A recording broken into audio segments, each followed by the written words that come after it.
आप सभी को प्रणाम।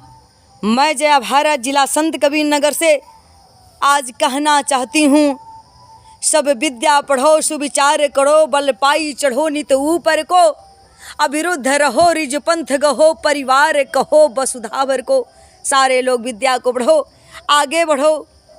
आप लोग सवाल करते होंगे कि विद्या तो सदियों से पढ़ते थे लोग, लेकिन आगे बढ़ने की बात आज क्यों कर रही हैं? मैं इसलिए कह रही हूँ क्योंकि वेद की शिक्षा हमारे देश में पढ़ाई जाती थी। वेद चार वेद, साम वेद, यजुर्वेद, ऋग्वेद, अथर्ववेद। हमारे यहाँ लोग कहते थे कि वेदों में सारी दुनिया का ज्ञान था और वेद विश्व का सबसे प्राचीनों में भी प्राचीन पुस्तक था जो हमारे ऋषि मुनि पढ़ाया करते थे। लेकिन मैं सवाल करना चाहती हूँ, वो कौन सा वेद का ज्ञान था जिसको पढ़ करके इस देश में हमारे भारतवर्ष की धरती पर लिखों ने आज तक सुई तक नहीं बनाया, सुई नहीं बनाए गए। युद्ध के मैदान पे घोड़े और हाथियों पे बैठ करके लोग युद्ध करते थे। एक कौन सा वेद का ज्ञान था? लोग कहते विदुर महाराज जी बहुत ज्ञानी थे। कौन सा ज्ञान था? अगर ज्ञानी रहे होते तो बताइए, विदुर महाराज जी एक दासी का पुत्र होकर के दासी ही बने रह गए। कौन सा ज्ञान है? और कौन सा वेदों का ज्ञान संदीपनी गुरु जी ने दिया कि जो एक दो शिष्य थे, एक कृष्ण जी और एक सुदामा जी। सुदामा भीख मांगते रह गए और कृष्ण जी यहाँ से लेकर के वहाँ तक लड़ाई करते रह गए, लड़ाई करते रह गए और अंत में बहेलिया के हाथ मार दिए गए। ये कौन सा ज्ञान था? ये कौन से वेदों की शिक्षा थी?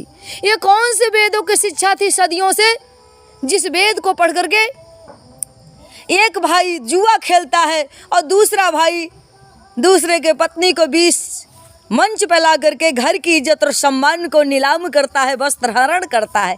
ये कौन सी वेदों की विज्ञान था? मैं कहना चाहती हूँ, पढ़ाई करो।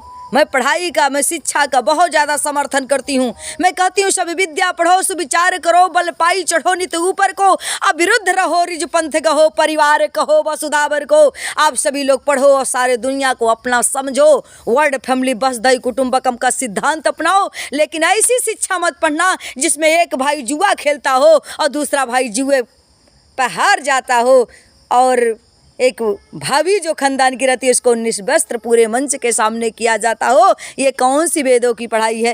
ये कौन सी वेदों की पढ़ाई रही जिस वेद की पढ़ाई पढ़ करके लोग जब युद्ध के मैदान में आते थे, आमने सामने भाई पटदार लड़ते थे और जब आमने सामने तो घोड़ा और हाथी पर चढ़ करके लड़ते थे। आज सरहद पे आपने देखा घोड़ा हाथी है? आज सरहदों पे घोड़ा हाथी है? अगर आज सरहदों पर घोड़ा हाथी लगे रहते तो आज इतनी बड़ी संख्या बढ़ गई है। घोड़ा हाथी को खिलाते कि उन फौजियों को तनख्वाह देते, घोड़ा हाथी इधर उधर भागते, कब का ये देश गुलाम फिर बन गया होता। ये कौन सी शिक्षा है? तो मैं कहना चाहती हूँ आप लोग से, आप लोग सभी लोग स्कूली शिक्षा पढ़ो। आज का जो स्कूली शिक्षा है, हिंदी, अंग्रेजी, संस्कृत, भूगोल, ज्योग्राफी, विज्ञान, मनोविज्ञान, साइंस, गणित, मैथ, सारे विद्या को पढ़ो और डिग्री के साथ पढ़ो। MA, BA, PhD, DLED सारी पढ़ाई करो। अच्छे अच्छे वहदे पर जाओ और एक अच्छा तकनीकी खोजो, अच्छा खोज करो और वैज्ञानिक माध्यम से पढ़ करके इस देश, इस समाज, इस राष्ट्र का उत्थान करो और एक सज्जनता के चरित्रमान भी बनो और संस्कारवान भी बनो। वो पढ़ाई होनी चाहिए। ये ऐसी पढ़ाई नहीं वेदों की जो पढ़ाई थी। हमें तो समझ में नहीं आता कौन सी वेदों की पढ़ाई थी। बाकी आप लोग कमेंट करके बताएं।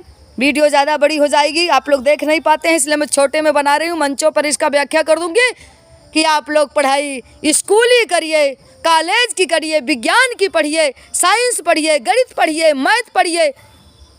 और अगर ये सोचेंगे कि हमारे देश का सारी ज्ञान वेदों में छिपा था, तो वेद का ही ज्ञान था कि इस देश के लोग खाने के बिना मरते थे। लाला पड़ा था, हैजा पड़ जाता था, पीलिया पड़ जाता था। गाँव लोग भूखमरी के शिकार थे। आज 5-5 किलो लोग, छोटा बच्चा 5 साल का बच्चा भी राशन पा जा रहा है। आज इतना ज़्यादा अनाज घर में पड़े हुए सभी लोग खा रहे हैं। आज की पढ़ाई, आज का शिक्षा हमें नहीं चाहिए वेदों की शिक्षा, हमें आज के स्कूली शिक्षा चाहिए, हमें विज्ञान की शिक्षा चाहिए। और आपको कौन सी शिक्षा चाहिए आप लोग कमेंट करके बताएं। तब तक मैं जया भारत आप लोगों को प्रणाम करती हूँ। एक बात कहती हूँ, आप लोग कमेंट करके मुझे अगर बुराई होगी तो कमेंट ज़रूर करिएगा। सभी लोगों को कसम माँ बाप की मेरे वीडियो को देखना और कमेंट करके ज़रूर मुझे बताना कि जय भारत आपने गलत बोला कि सही बोला। मैं जय भारत आप लोगों से ही कहना चाहती हूँ, आज विज्ञान की पढ़ाई पढ़िए, वेद की पढ़ाई हमारे देश की लोग जो बताते हैं ढकोसलाबाद है, क्योंकि वेद की पढ़ाई मेरे समझ में नहीं आती है। आज की स्कूली शिक्षा और विज्ञान की शिक्षा मेरे पूर्ण रूप से समझ में आती है। बाकी आप लोग कमेंट करके मुझे ज़रूर बताना। तब तक मैं जय भारत आप सभी लोगों से कहना चाहती हूँ, पढ़े इंडिया बढ़े इंडिया।